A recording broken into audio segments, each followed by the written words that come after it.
ನಮಸ್ಕಾರ ಗೆಳೆಯರಿ, stock market Kannada ಚಾನಲ್ಗೆ ಸ್ವಾಗತ ಸುಸ್ವಾಗತ. ಗೆಳೆಯರಿ, ವಿಡಿಯೋದಲ್ಲಿ 13 ಷೇರುಗಳನ್ನ ಕವರ್ ಮಾಡ್ತಾ ಇದ್ದೀನಿ. ಯಾಕೆ ಆ 13 ಷೇರುಗಳು ಮುನ್ನೆಲೆಯಲ್ಲಿದ್ದಾವೆ ಅಂತ ನೋಡೋದಾದ್ರೆ, ಈ ಷೇರುಗಳಲ್ಲಿ FIS ಅಂಡ್ DIS ಆಕ್ಟಿವಿಟಿ ಜಾಸ್ತಿ ಆಗಿದೆ ಇಂದಿನ ಕ್ವಾರ್ಟರ್ ಅಲ್ಲಿ. ನೋಡೋಣ ಯಾವೆಲ್ಲ ಷೇರುಗಳಿದ್ದಾವೆ, ನಾವೇನಾದ್ರೂ ಆ ಕಂಪನಿಗಳನ್ನ ಸ್ಟಡಿ ಮಾಡಬಹುದಾ, ಈ ಎಲ್ಲ ವಿಷಯದ ಬಗ್ಗೆ ತಿಳ್ಕೊಳ್ಳುವಂತ ಪ್ರಯತ್ನವನ್ನ ಮಾಡೋಣ. ಮೊದಲಿಗೆ ಡಿಸ್ಕ್ಲೇಮರ್ ಕೊಡ್ಲಿಕ್ಕೆ ಇಷ್ಟಪಡ್ತೀನಿ. ಇಲ್ಲಿ ಕವರ್ ಮಾಡ್ತಿರುವಂತ ಯಾವುದೇ ಸ್ಟಾಕ್ ಅನ್ನು ಕೂಡ ರೆಕಮೆಂಡ್ ಮಾಡ್ತಿಲ್ಲ. ನೀವು ಫರ್ದರ್ ಸ್ಟಡಿ ಮಾಡಿ ಡಿಸಿಷನ್ ತಗೊಳ್ಬಹುದು. ಆಸ್ ಎಜುಕೇಶನಲ್ ಪರ್ಪಸ್ ನಾನು ವಿಡಿಯೋ ಮುಂದೆ ತರ್ತಾ ಇದ್ದೀನಿ. ಹಾಗೆ ಡಿಸ್ಕ್ರಿಪ್ಷನ್ ಅಲ್ಲಿ ಅಕೌಂಟ್ ಓಪನಿಂಗ್ ಲಿಂಕ್ ಇದೆ, ಅಕೌಂಟ್ ಓಪನ್ ಮಾಡ್ಕೊಳ್ಬಹುದು. ಇನ್ವೆಸ್ಟ್ಮೆಂಟ್ ಗೆ ಸಂಬಂಧಪಟ್ಟಂತೆ ನಿಮ್ಗೆ ಏನಾದರೂ ಸಪೋರ್ಟ್ ಬೇಕು ಅಂತಂದ್ರೆ ಈ ನಂಬರ್ಗಳ ಮೂಲಕ ನಮ್ಮ ಟೀಮ್ ನ ಕಾಂಟ್ಯಾಕ್ಟ್ ಮಾಡಬಹುದು. ಇಲ್ಲಿ ಮೆನ್ಷನ್ ಮಾಡಿರುವಂತಹ ಎಲ್ಲ ಸರ್ವಿಸಸ್ ನಮ್ಮ ಮೂಲಕ ಸಿಗುತ್ತೆ. ಬಟ್ ಇದಕ್ಕೆ ಕಂಡೀಷನ್ ಒಂದೇ, ನಮ್ಮ ಮೂಲಕ ಅಕೌಂಟ್ ಓಪನ್ ಆಗಿರಬೇಕು. ಹಾಗಾಗಿ ಅಕೌಂಟ್ ಓಪನ್ ಮಾಡ್ಕೊಂಡು ಕಾಂಟ್ಯಾಕ್ಟ್ ಮಾಡಬಹುದು. ಸೊ ನಾನು ಅವಾಗಲೇ ಹೇಳಿದೆ, FIS and mutual funds activity ಜಾಸ್ತಿ ಆಗಿದೆ ಅಂತ.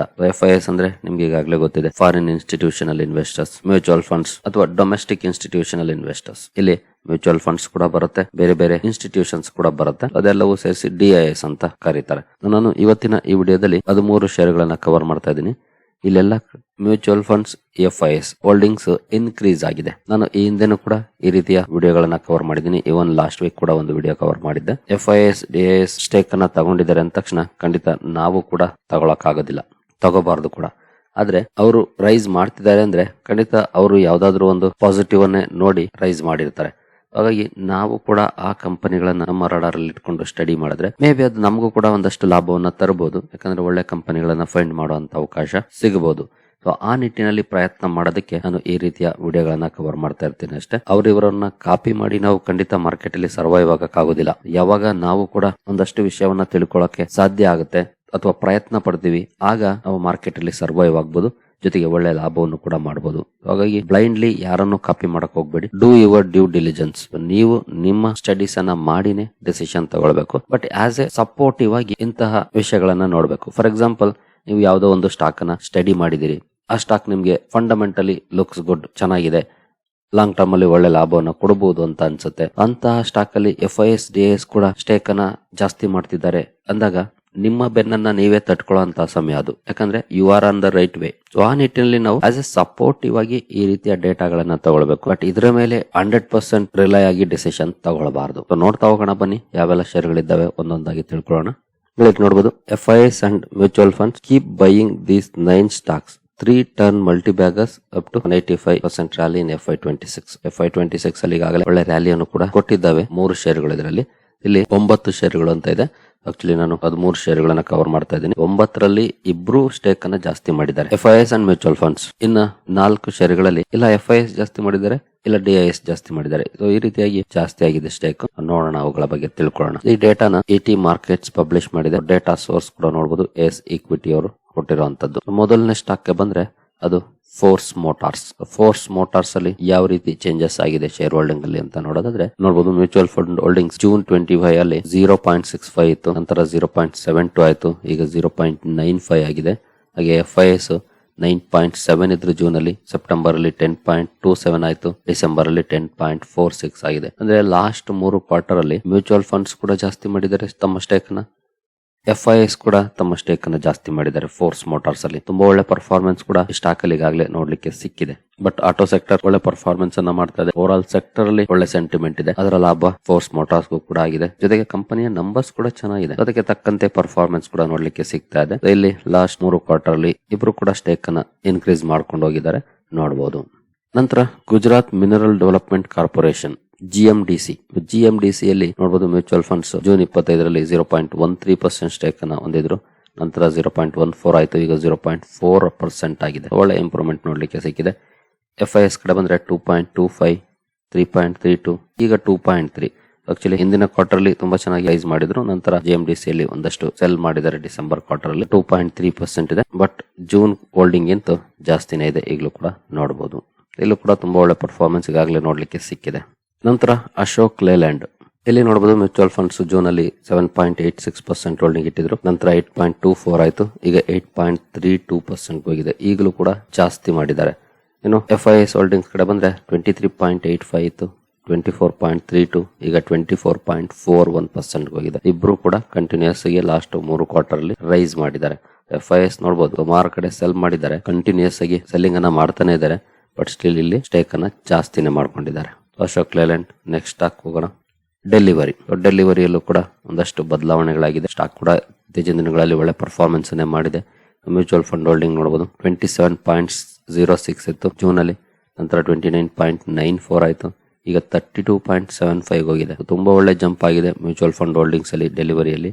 ಹಾಗೆ FIS ಹೋಲ್ಡಿಂಗ್ ಬಂದ್ರೆ 52.95 ಇತ್ತು, ನಂತರ ಕಡಿಮೆ ಆಗಿದೆ. ಆಕ್ಚುಲಿ FIS ಹೋಲ್ಡಿಂಗ್ ನೋಡಬಹುದು ನೀವು ಇಲ್ಲಿ 48.57 ಬಂದಿದೆ. ಮ್ಯೂಚುವಲ್ ಫಂಡ್ಸ್ ಏನು ಬೈ ಮಾಡಿದ್ದಾರೆ, ಬಟ್ FIS ಇಲ್ಲಿ ಲಾಸ್ಟ್ 3 ಕ್ವಾರ್ಟರ್ಸ್ ಅಲ್ಲಿ ಸೆಲ್ಲಿಂಗ್ ಅನ್ನ ಮಾಡಿದ್ದಾರೆ. But at the same time mutual funds ಒಳ್ಳೆ ಬೈಯಿಂಗ್ ಅನ್ನ ಮಾಡಿದ್ದಾರೆ. ಅಂದ್ರೆ ಇವ್ರು ಸೆಲ್ ಮಾಡಿರೋದನ್ನ ಅವರು ತಗೊಂಡಿದ್ದಾರೆ. ಆ ರೀತಿ ಪರ್ಫಾರ್ಮೆನ್ಸ್ ಇಲ್ಲಿ ನೋಡ್ಲಿಕ್ಕೆ ಸಿಕ್ಕಿದೆ ಡೆಲಿವರಿಯಲ್ಲಿ. ನಂತರ ವೋಡಾಫೋನ್ ಐಡಿಯಾ ಇಲ್ಲಿ ನೋಡಬಹುದು ಮ್ಯೂಚುವಲ್ ಫಂಡ್ಸ್ ಜೂನ್ ಅಲ್ಲಿ 3.88% ಇದ್ರು, ನಂತರ 4.55 ಆಯ್ತು, ಈಗ 5.34% ಬಂದಿದ್ದಾರೆ. 3 ಕಡೆ ಬೈಯಿಂಗ್ ಅನ್ನ ಮಾಡಿದ್ದಾರೆ. ಇನ್ನು FIS ಕಡೆ ಬಂದ್ರೆ 5.98, 5.99, ಈಗ 6% ಬಂದಿದೆ. ಅಂದ್ರೆ ಜಸ್ಟ್ 0.01% ಜಾಸ್ತಿ ಮಾಡಿದ್ದಾರೆ ಕ್ವಾರ್ಟರ್ ಆನ್ ಕ್ವಾರ್ಟರ್. ಹಿಂದಿನ ಸಲನೂ ಅಷ್ಟೇ 3 ಕ್ವಾರ್ಟರ್ ನೋಡಿದ್ರೆ ಜಸ್ಟ್ 0.2% ಜಾಸ್ತಿ ಮಾಡಿದ್ದಾರೆ. ಬಟ್ ಸ್ಲೈಟ್ಲಿ ಬೈಯಿಂಗ್ ಅನ್ನ ಮಾಡಿದ್ದಾರೆ ವೋಡಾಫೋನ್ ಐಡಿಯಾದಲ್ಲಿ. ಬಟ್ ಹೈ ರಿಸ್ಕ್ ಸ್ಟಾಕ್ ಇದು ನಿಮಗೆ ಗೊತ್ತಿದೆ, ಯಾಕಂದ್ರೆ ಸಮಸ್ಯೆಗಳ ಸುಳಿಯಲ್ಲಿ ಸಿಲುಕಿರುವಂತ ಕಂಪನಿ ನಮ್ಮ ಪ್ರಕಾರ. ಸೊ ಮೇ ಬಿ ಅವರು ರಿಸ್ಕ್ ತಗೊಳ್ಳೋಣ ಅಂತ ಸ್ವಲ್ಪ ಮಟ್ಟಿಗೆ ಹೂಡಿಕೆ ಮಾಡಿರಬಹುದು.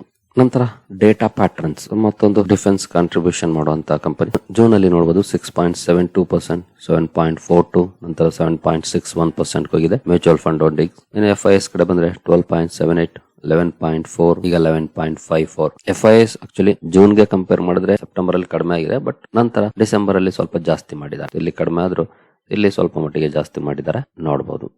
ನಂತರ ಲಾರಸ್ ಲ್ಯಾಬ್ಸ್ ಅಲ್ಲಿ ನೋಡಬಹುದು ಜೂನ್ ಅಲ್ಲಿ MF ಹೋಲ್ಡಿಂಗ್ಸ್ 7.78% ಇತ್ತು, ನಂತರ 8.53, ಈಗ 9.49 ಹೋಗಿದೆ. ಇಲ್ಲೂ ಕೂಡ ಲಾಸ್ಟ್ 3 ಕ್ವಾರ್ಟರ್ಸ್ ಅಲ್ಲಿ ಮ್ಯೂಚುವಲ್ ಫಂಡ್ಸ್ ಜಾಸ್ತಿ ಮಾಡಿದ್ದಾರೆ ಹೋಲ್ಡಿಂಗ್ ಅನ್ನ. ಇನ್ನು FIS ಕಡೆ ಬಂದ್ರೆ 25.7, 26.17, 26.52. ಇವರು ಕೂಡ ಲಾಸ್ಟ್ 3 ಕ್ವಾರ್ಟರ್ಸ್ ಅಲ್ಲಿ ಕಂಟಿನ್ಯೂಸ್ ಆಗಿ ಸ್ಟೇಕ್ ಅನ್ನ ಜಾಸ್ತಿ ಮಾಡ್ಕೊಂಡಿದ್ದಾರೆ. ಇಬ್ರು ಕೂಡ ರೈಸ್ ಮಾಡಿದ್ದಾರೆ ತಮ್ಮ ಹೋಲ್ಡಿಂಗ್ ಅನ್ನ ಲಾರಸ್ ಲ್ಯಾಬ್ಸ್ ಅಲ್ಲಿ ಲಾಸ್ಟ್ 3 ಕ್ವಾರ್ಟರ್ಸ್ ಅಲ್ಲಿ. ನಂತರ ಶ್ರೀರಾಮ್ ಫೈನಾನ್ಸ್ ಇಲ್ಲಿ ಯಾವ ರೀತಿ ಇದೆ ಪರ್ಫಾರ್ಮೆನ್ಸ್ ಅಂತ ನೋಡೋದಾದ್ರೆ ಮ್ಯೂಚುವಲ್ ಫಂಡ್ಸ್ ನೋಡಬಹುದು 10.52 ಇಂದ 11.94, ಈಗ 14.39% ಬಂದಿದ್ದಾರೆ. ಕಂಟಿನ್ಯೂಸ್ ಆಗಿ 3 ಕ್ವಾರ್ಟರ್ ಅಲ್ಲಿ ಸ್ಟೇಕ್ ತಗೊಂಡಿದ್ದಾರೆ.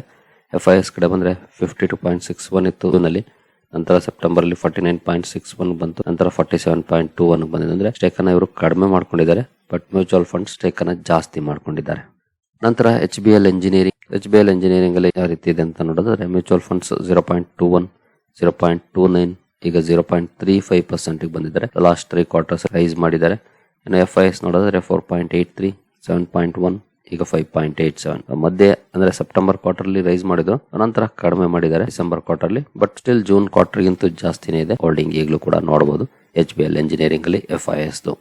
ನಂತರ ಯೂನಿಯನ್ ಬ್ಯಾಂಕ್ ಆಫ್ ಇಂಡಿಯಾ ಇಲ್ಲಿ ಮ್ಯೂಚುವಲ್ ಫಂಡ್ಸ್ 3.64% ಹೋಲ್ಡಿಂಗ್ ಇಟ್ಟಿದ್ರು ಜೂನ್ ಅಲ್ಲಿ, ನಂತರ 3.76 ಆಯ್ತು, ನಂತರ 3.82 ಆಗಿದೆ. FIS ಕಡೆ ಬಂದ್ರೆ 7.7, 7.86, 8.14. ಇಲ್ಲೂ ಕೂಡ ಇಬ್ರು ಸ್ಟೇಕ್ ಜಾಸ್ತಿ ಮಾಡಿದ್ದಾರೆ. FIS ಕೂಡ DIS ಕೂಡ ಲಾಸ್ಟ್ 3 ಕ್ವಾರ್ಟರ್ಸ್ ಅಲ್ಲಿ ಇಬ್ರು ಕೂಡ ಇನ್ನು ಸ್ಟೇಕ್ ಅನ್ನ ತಗೊಂಡಿದ್ದಾರೆ ಅಥವಾ ಹೆಚ್ಚಿಗೆ ಮಾಡ್ಕೊಂಡಿದ್ದಾರೆ. ನಂತರ APL ಅಪೋಲೋ ಟ್ಯೂಬ್ಸ್ ಅಲ್ಲಿ ನೋಡಬಹುದು 11.65 ಇತ್ತು ಮ್ಯೂಚುವಲ್ ಫಂಡ್ಸ್ ಹೋಲ್ಡಿಂಗ್ ಜೂನ್ ಅಲ್ಲಿ, ನಂತರ 14.19 ಆಯ್ತು, ಈಗ 14.64% ಆಗಿದೆ. ಇಲ್ಲೂ ಕೂಡ ಒಳ್ಳೆ ಇಂಪ್ರೂವ್ಮೆಂಟ್ ನೋಡ್ಲಿಕ್ಕೆ ಸಿಕ್ಕಿದೆ. ಇನ್ನು FIS ಕಡೆ ಬಂದ್ರೆ 33.03, 33.7, ಈಗ 33.1. ಸೆಪ್ಟೆಂಬರ್ ಕ್ವಾರ್ಟರ್ಗೂ ಡಿಸೆಂಬರ್ ಕ್ವಾರ್ಟರ್ಗೂ ಹೋಲಿಸಿದ್ರೆ 0.6% ಕಡಿಮೆ ಮಾಡ್ಕೊಂಡಿದ್ದಾರೆ, ಬಟ್ ಸ್ಟಿಲ್ ಅಬೌವ್ 33% ಹೋಲ್ಡಿಂಗ್ ಅನ್ನು FIS APL ಅಪೋಲೋ ಟ್ಯೂಬ್ಸ್ ಅಲ್ಲೂ ಕೂಡ ಇಟ್ಟಿದ್ದಾರೆ. ಇಲ್ಲೂ ಕೂಡ ಒಳ್ಳೆ ಹೋಲ್ಡಿಂಗ್ ಅನ್ನ ಇಬ್ರು ಕೂಡ ಹೊಂದಿದ್ದಾರೆ. ಅಂದ್ರೆ ಆಲ್ಮೋಸ್ಟ್ 33 + 14 ಅಂತಂದ್ರೆ 47-48% ಹೋಲ್ಡಿಂಗ್ ಅನ್ನ ಮ್ಯೂಚುವಲ್ ಫಂಡ್ಸ್ ಅಂಡ್ FIS ಇಟ್ಟಿದ್ದಾರೆ ಇದರಲ್ಲಿ. ನಂತರ ಬ್ಯಾಂಕ್ ಆಫ್ ಮಹಾರಾಷ್ಟ್ರ ಇಲ್ಲಿ 0.97% ಹೋಲ್ಡಿಂಗ್ ಮ್ಯೂಚುವಲ್ ಫಂಡ್ಸ್ ಇತ್ತು ಜೂನ್ ಅಲ್ಲಿ, ನಂತರ 1.17 ಆಯ್ತು, ಈಗ 5.32% ಹೋಗಿದೆ. ಬಿಗ್ ಚೇಂಜಸ್ ಆಗಿದೆ ಅಂತಾನೆ ಹೇಳ್ಬೋದು ಮ್ಯೂಚುವಲ್ ಫಂಡ್ಸ್ ಹೋಲ್ಡಿಂಗ್ ಅಲ್ಲಿ ಬ್ಯಾಂಕ್ ಆಫ್ ಮಹಾರಾಷ್ಟ್ರದಲ್ಲಿ. ಇನ್ನು FIS ಕಡೆ ಬಂದ್ರೆ 1.89 ಇತ್ತು, 2.35 ಆಯ್ತು, ನಂತರ ಈಗ 4.92. ಇಬ್ರು ಕೂಡ ತುಂಬಾ ಚೆನ್ನಾಗಿ ಹೋಲ್ಡಿಂಗ್ ಅನ್ನ ಜಾಸ್ತಿ ಮಾಡ್ಕೊಂಡಿದ್ದಾರೆ, ತುಂಬಾ ಒಳ್ಳೆ ಹೋಲ್ಡಿಂಗ್ ಅನ್ನ ಜಾಸ್ತಿ ಮಾಡ್ಕೊಂಡಿದ್ದಾರೆ FIS ಅಂಡ್ DIS ಬೋತ್. ನಂತರ ಅದಾನಿ ಪವರ್ ಅಲ್ಲೂ ಕೂಡ ಸ್ಟೇಕ್ ಅಲ್ಲಿ ಬದಲಾವಣೆಗಳಾಗಿದೆ ನೋಡಬಹುದು. ಜೂನ್ ಅಲ್ಲಿ 1.76% ಹೋಲ್ಡಿಂಗ್ ಇತ್ತು ಮ್ಯೂಚುವಲ್ ಫಂಡ್ಸ್, ನಂತರ 2.69 ಆಯ್ತು, ಈಗ 3.39 ಆಗಿದೆ. 3 ಕ್ವಾರ್ಟರ್ಸ್ ಅಲ್ಲೂ ಕೂಡ ಸ್ಟೇಕ್ ಜಾಸ್ತಿ ಮಾಡ್ಕೊಂಡಿದ್ದಾರೆ. FIS ಕಡೆ ಬಂದ್ರೆ 12.46, 11.53, 11.64. ಜೂನ್ಗೆ ಕಂಪೇರ್ ಮಾಡಿದ್ರೆ ಸೆಪ್ಟೆಂಬರ್ ಅಲ್ಲಿ ಕಡಿಮೆ ಆಗಿದೆ, ಬಟ್ ಸೆಪ್ಟೆಂಬರ್ಗೆ ಕಂಪೇರ್ ಮಾಡಿದ್ರೆ ಡಿಸೆಂಬರ್ ಅಲ್ಲಿ ಸ್ವಲ್ಪ ಜಾಸ್ತಿ ಆಗಿದೆ. 11.53 ಇಂದ 11.64% ಗೆ ಅಪ್ ಮಾಡಿದ್ದಾರೆ ಅದಾನಿ ಪವರ್ ಅಲ್ಲಿ FIS ಹೋಲ್ಡಿಂಗ್ ಅನ್ನ. ಈ ಎಲ್ಲಾ ಷೇರುಗಳಲ್ಲಿ FIS ಅಂಡ್ DIS ಹೋಲ್ಡಿಂಗ್ಸ್ ಅಲ್ಲಿ ಬದಲಾವಣೆಗಳನ್ನ ಮಾಡ್ಕೊಂಡಿದ್ದಾರೆ. ಇವುಗಳನ್ನ ಸ್ಟಡಿ ಮಾಡಿ. ನಾನು ಅವಾಗಲೇ ಹೇಳಿದ್ನಲ್ಲ, ಯಾವುದೇ ಕಾರಣಕ್ಕೂ ಕಣ್ಣು ಮುಚ್ಕೊಂಡು ತಗೊಳಕ್ ಹೋಗ್ಬೇಡಿ. ಸ್ಟಡಿ ಮಾಡಿ, ಅನಂತರ ನಿಮ್ಗೆ ಏನ್ ಅನ್ಸುತ್ತೆ, ನಿಮಗೂ ಆ ಕಂಪನಿ ಸ್ಟ್ರಾಂಗ್ ಇದೆ ಅನ್ಸುತ್ತಾ, ಲಾಂಗ್ ಟರ್ಮ್ ಅಲ್ಲಿ ಒಳ್ಳೆ ಪರ್ಫಾರ್ಮೆನ್ಸ್ ಕೊಡಬಹುದು ಅನ್ಸುತ್ತಾ, then decide what to do. ಸರಿ ಗೆಳೆಯರಿ, ನಿಮ್ಗೆ ಏನಾದ್ರು ಸ್ಟಾಕ್ ಮಾರ್ಕೆಟ್ ಬಗ್ಗೆ ಕಲಿಯುವಂತ ಆಸಕ್ತಿ ಇದ್ರೆ ನಮ್ಮ ತರಬೇತಿ ಕಾರ್ಯಕ್ರಮ ಇದೆ, ಜಾಯ್ನ್ ಆಗ್ಬೋದು. 6 ತಿಂಗಳ ಕಾರ್ಯಕ್ರಮ ಆಗಿರುತ್ತೆ. ಇಲ್ಲಿ ಯಾವುದೇ ರೀತಿಯ ಸ್ಟಾಕ್ ರೆಕಮೆಂಡೇಶನ್ ಸಿಗೋದಿಲ್ಲ, ಆದ್ರೆ ಒಂದೊಳ್ಳೆ ಕಂಪನಿಯನ್ನ ಹೇಗೆ ಫೈಂಡ್ ಮಾಡಬೇಕು ಅನ್ನೋದ್ರ ಬಗ್ಗೆ ಫಂಡಮೆಂಟಲ್ ಅನಾಲಿಸಿಸ್ ಆಗ್ಬೋದು, ಟೆಕ್ನಿಕಲ್ ಅನಾಲಿಸಿಸ್ ಆಗ್ಬೋದು, ಅಥವಾ ಎರಡನ್ನು ಇಂಟಿಗ್ರೇಟ್ ಮಾಡಿ ಟೆಕ್ನೋ ಫಂಡ ಅನಾಲಿಸಿಸ್ ಮಾಡೋ ಮೂಲಕ ರೈಟ್ ಟೈಮ್ ಎಂಟ್ರಿ ಎಕ್ಸಿಟ್ಸ್ ಅನ್ನ ಹೇಗೆ ಫೈಂಡ್ ಮಾಡಬೇಕು ಅನ್ನೋದಾಗ್ಬೋದು. ಈ ಎಲ್ಲ ವಿಷಯಗಳನ್ನ ಒಳಗೊಂಡಿರುತ್ತೆ. ಲೈಫ್ ಲಾಂಗ್ ಸ್ಟಾಕ್ ಮಾರ್ಕೆಟ್ ಜರ್ನಿಯಲ್ಲಿ ಉಪಯೋಗಕ್ಕೆ ಬರುವಂತಹ ವಿಷಯವನ್ನ ಒಳಗೊಂಡಿರುತ್ತೆ. ಕಲಿಯುವಂತ ಆಸಕ್ತಿ ಇದ್ರೆ ಇಮೇಲ್ ಮೂಲಕ ಸಂಪರ್ಕ ಮಾಡಬಹುದು. ನಮನ. ಸರಿ ಗೆಳೆಯರಿ, ಈ ವಿಡಿಯೋ ನಿಮಗೆ ಇಷ್ಟ ಆಗಿದೆ ಅಂದ್ಕೊಳ್ತೀನಿ. ಹಾಗೆ ಡಿಸ್ಕ್ರಿಪ್ಷನ್ ಅಲ್ಲಿ ಅಕೌಂಟ್ ಓಪನಿಂಗ್ ಲಿಂಕ್ ಇದೆ, ಅಕೌಂಟ್ ಅನ್ನು ಓಪನ್ ಮಾಡ್ಕೊಳ್ಬಹುದು. ಮುಂದಿನ ವಿಡಿಯೋದಲ್ಲಿ ಸಿಗೋಣ. ಅಲ್ಲಿವರೆಗೂ ಜೈ ಹಿಂದ್, ಜೈ ಕರ್ನಾಟಕ.